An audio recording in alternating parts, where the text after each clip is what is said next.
In this video, we'll learn about ions as carrier of electric current. As already stated, the ions move towards the oppositely charged electrode during electrolysis.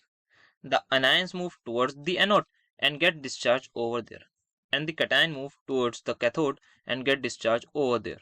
But where do the ions come from? Electrolytic dissociation. A solid ionic compound is a three-dimensional definite arrangement of oppositely charged cations and anions in which each cation is surrounded by a definite number of ions and vice versa. The oppositely charged ions are held in definite equilibrium positions due to strong electrostatic forces of attraction operating between basically oppositely charged ions. Therefore, ions do not have freedom of movement in solid state due to their strong electrostatic forces of attraction between them. Now, these forces of attraction between oppositely charged ions are not overcome when an external EMF is applied over the ionic solid. Therefore, in spite of the fact that ions are present, the ionic compound doesn't conduct electricity in solid state because ions do not have any freedom of movement towards the oppositely charged electrode. For example, solid NaCl doesn't conduct electricity because of the strong force of attraction between Na positive and Cl negative in the solid state. So when an ionic solid is melted by heating, the electrostatic force of attraction between these ions are overcome. That is, ionic bond is broken and the ions acquire the freedom of movement. For example, breaking of ionic bond in NaCl. So Na positive Cl negative solid will get converted into Na positive liquid and Cl negative liquid. As ions become free to move now, they carry the current through the melt.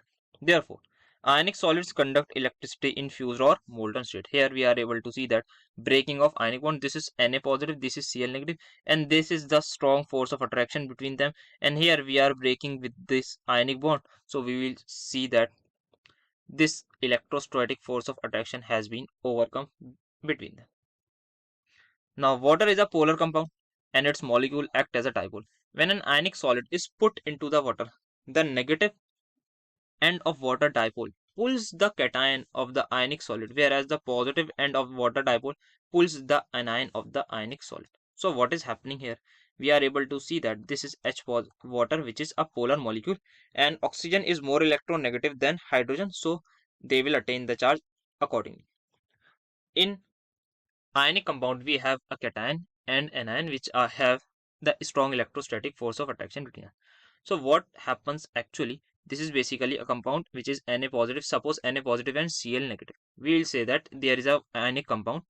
So oxygen, which is O negative, will attract Na positive, and this hydrogen, which has del positive charge, it will start attracting Cl negative.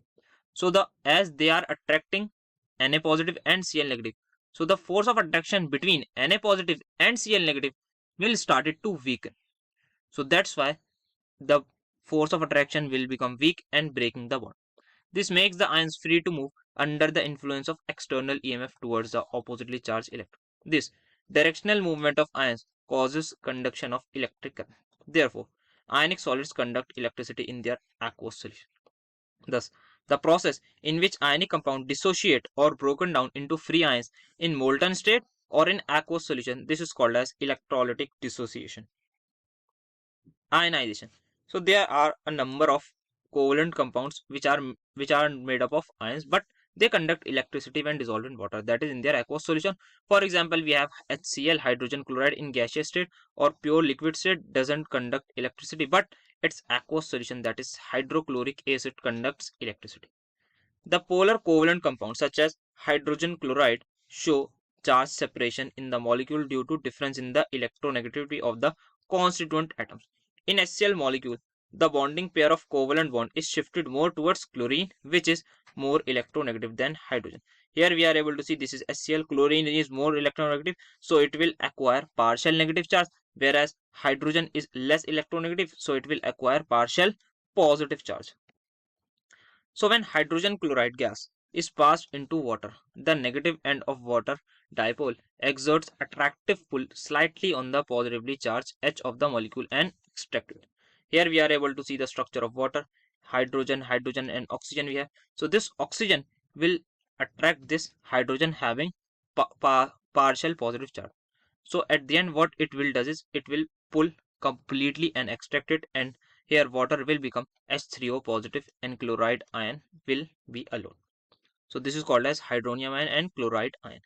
The process by which polar compounds or polar covalent compounds are converted into its ions in aqueous solution, this is called as ionization. As ions are produced, the solution indeed conducts electricity. I hope it is clear to you. Thank you.